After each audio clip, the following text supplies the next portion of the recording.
ঢাকা থেকে আমরা ঘুরে আসার কিছুদিন পর আমার বোনও বরিশালে বেড়াতে এসেছিল। সেই ব্লগটাই আজকে আপনাদের সঙ্গে ছোট্ট করে শেয়ার করব। আসসালামু আলাইকুম। আশা করছি আপনারা সবাই ভালো আছেন। আলহামদুলিল্লাহ আমরাও সবাই ভালো আছি।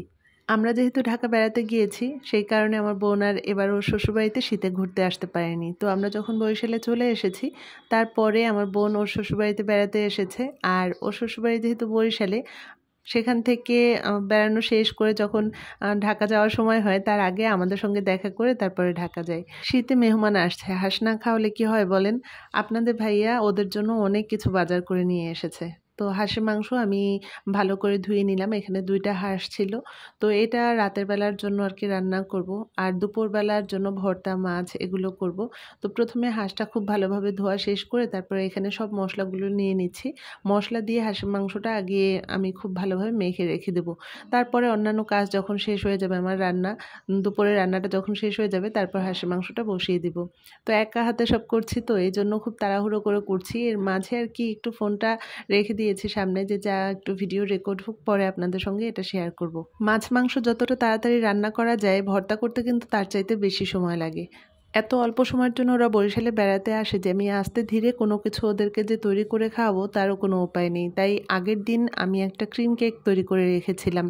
আর এটা যেহেতু ক্রিম কেক এটা ফ্রিজে আগে থেকে তৈরি করে রেখে দিলে কোনো সমস্যা নেই। তো এরপরে আমি অন্যান্য কাজগুলো কিন্তু গুছিয়ে নিয়েছি যেহেতু ভর্তা করব আর ভর্তাগুলো সব হাতের কাছে গুছিয়ে রেখে দিয়েছি। আর আমার খালা তো কোটাকাটা আর ঘর মোছা এগুলো করে দিয়ে চলে গিয়েছে। আর আমি অন্যদিকে ভর্তা যা করব সেগুলোও সব গুছিয়ে নিয়েছি। একটু চ্যাপা শুটকি ভুনা করব। তো অন্যদিকে আমি কিন্তু মুরগির মাংস আর ডালও রান্না করেছি এর মাঝে। তো এর ভেতরে আর ভিডিওটা অন আরকি ক্যামেরা অন করা হয়নি যার কারণে সেগুলো ভিডিও ধরতে পারিনি। তো এইদিকে আমি হাঁসের মাংসটা ভাবলাম যে বসিয়ে দিই। চুলা যেহেতু খালি আছে তো হাঁসের মাংসটা খুব ভালোভাবে কষানোর পরে এটা কষিয়ে রেখে দেবো। রাতের বেলা ভাবলাম যে এটা যেহেতু রাতে খাওয়া হবে তো পরে এটা করলেই হবে। আগে কষিয়ে রেখে দিই। তো এদিকে আমি চ্যাপা শুটকি ভুনা করছি আর চ্যাপা শুটকিটা খুব ভালোভাবে ধুয়ে নিয়েছি। এখানে বেশি না ৪ টা চ্যাপা শুটকি নিয়েছিলাম আর শুটকি মাছের সঙ্গে একটু পেঁয়াজ, রসুন পরিমাণে একটু বেশি দিলে এটা খেতে ভালো লাগে। আমরা সব বোনরাই আবার শুটকি মাছটা বেশ পছন্দ করি খেতে। তো ভাবলাম একটু ধনিয়াপাতা ভর্তা করব। আর সেগুলো আমি একটু গুছিয়ে রেখেছি। আর এদিকে আমার হাঁসের মাংসটা খুব ভালোভাবে কষানো হয়ে গেছে। অন্যদিকে টেবিলটাও পরিষ্কার করে নিচ্ছি। একটু সরিষা ভর্তা করব। সরিষাটা অনেক আগে ভিজিয়ে রেখেছিলাম। তারপরে ২ কোয়া রসুন, ১ টা কাঁচামরিচ, সামান্য একটু লবণ দিয়ে আমি ব্লেন্ডারে ব্লেন্ড করে নিয়েছি। আর ভর্তাটা কিন্তু পাটায় করলেই বেশি মজা লাগে। কিন্তু পাটায় বেটে আমার ভর্তা করা হয় না। আমি সব ভর্তা ব্লেন্ডারেই করি। তারপরও আরকি ভর্তা পছন্দ করি। উম যার কারণে ব্লেন্ডারে যেমনই হয় না কেন সেটাই ভালো লাগে। আমার ছেলেরা স্কুলে গিয়েছে আর যার কারণে আমি একা সব কাজগুলো আস্তে আস্তে গুছিয়ে নিচ্ছি। আর এদিকে টেবিলটা আগে পরিষ্কার করে খুব ভালোভাবে আগে টেবিল ক্লথটা উঠিয়ে রেখে তারপর নতুন টেবিল ক্লথটা দিচ্ছি। আর আজকে টেবিলে যা কিছু রাখছি সবই কিন্তু গিফটের। তো এখানে টেবিলটা খুব ভালোভাবে যখন গোছানো হয়ে গেছে জগে পানি, তারপর গ্লাস এগুলো সব কিছু রেখে দিলাম টেবিলে। অন্যদিকে তো রান্নাটা করছি। তো এদিকে আমি একটু নারকেল ব্লেন্ড করে নিয়েছিলাম।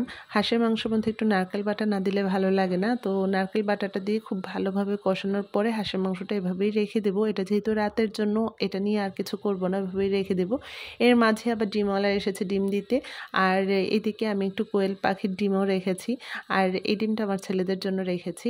আর এইদিকে আমি সরিষাটা ভর্তা করে তারপরে ভর্তার যে প্লেটটা সেটা বের করে নিয়েছি। সব ধরনের আরকি অনেক রকমের ভর্তা করলে আমি এই প্লেটটার মধ্যে সব ভর্তাগুলো একসঙ্গে রাখি। তো এখানে শুটকি মাছ ভুনা, তারপর সরিষা ভর্তা, কালিজিরা ভর্তা এগুলো সব রেখে দিয়েছি একসঙ্গে। আর অন্যদিকে আমি মাছের জন্য মশলাটা কষিয়ে নিচ্ছি। একটু বাইলা মাছ রান্না করব আর বাইলা মাছটা ভুনা করলে এটা আপনাদের ভাইয়াও খুব পছন্দ করে। আপনাদের ভাইয়ের আরকি পছন্দের মাছ। অনেকে তো বেলে মাছ বলে, তবে আমাদের বরিশালের ভাষায় এটারে বাইলা মাছই বলি আমরা।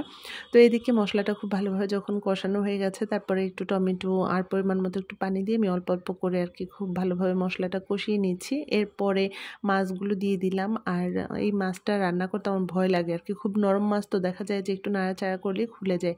এরপরে ভাবলাম যে ভর্তার পরিমাণটা একটু কম হয়ে গেছে। আরেকটা আইটেম করি। তো এদিকে আমি একটু চিংড়ি মাছ ভর্তাও করে নিচ্ছি। তো চিংড়ি মাছের সঙ্গে একটু বেশি করে পেঁয়াজ তারপরে ধনিয়াপাতা দিয়ে ভর্তাটা করলাম। অন্যদিকে একটু ধনিয়াপাতা ভর্তা করলাম। করলাম।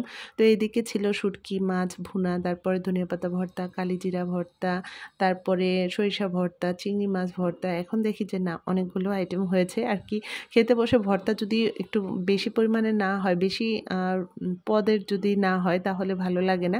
এক পদের ভর্তা দিয়ে খেতে দেখা যায় যে শেষ। তো অনেক পদের ভর্তা দিয়ে ভাতও খাওয়া হয় বেশি। আর আমার বোন যখন আসে দেখা যায় আমার বাসায়, আমি তো মেহমান আসলে তো সব কিছুই রান্না করা হয়, আপনাদের ভাইয়া অনেক বাজার করে ওরা আসলে, তো কিন্তু সেগুলো আর খাওয়াতে পারি না আমি। ও আসলে কিছুই খেতে চায় না, দেখা যায় 2 দিনের জন্য আসে, যা কিছুই রান্না করি বলে না খেতে ইচ্ছা করে না, বমি বমি আসে আর কি। এত তাড়াহুড়োর মধ্যে আসে আর যায় যে তখন আর খাওয়া সেই রুচিটাও থাকে না।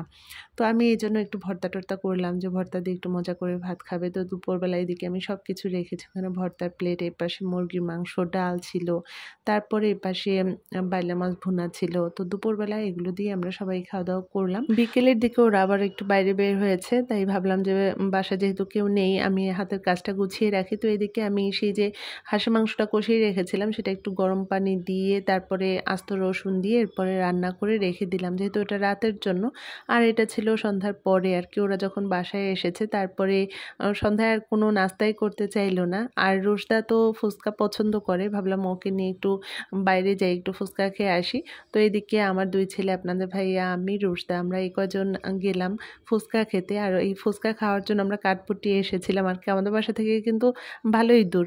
তো অটোতে করে এসেছি সবাই মিলে। আর আপনাদের ভাইয়া আমরা যখন ফোন দিয়েছি ওখানে এসেছিল, আপনাদের ভাইয়া আর খায়নি, আমরা খেয়েছি। আর খাওয়াটা শেষ করে যখন বাসায় এসেছি তারপরে এটা ছিল রাতের বেলা। রাতের বেলা আপনাদের ভাইয়া এই পিঠা নিয়ে এসেছিল, তারপরে ওরা তো এই যে মিষ্টি নিয়ে এসেছিল, মিষ্টি, পিঠা, তারপরে হাঁসের মাংস, আর আমি একটু কই মাছ ভুনা করেছিলাম। এই ছিল আমার বোন যেদিনে এসেছে সেদিনের প্রথম দিন। সময় পেলে দ্বিতীয় দিনের ব্লগটা আমি আপনাদের সঙ্গে শেয়ার করব। আজকে তাহলে এখানেই রাখছি, সবাই ভালো থাকবেন।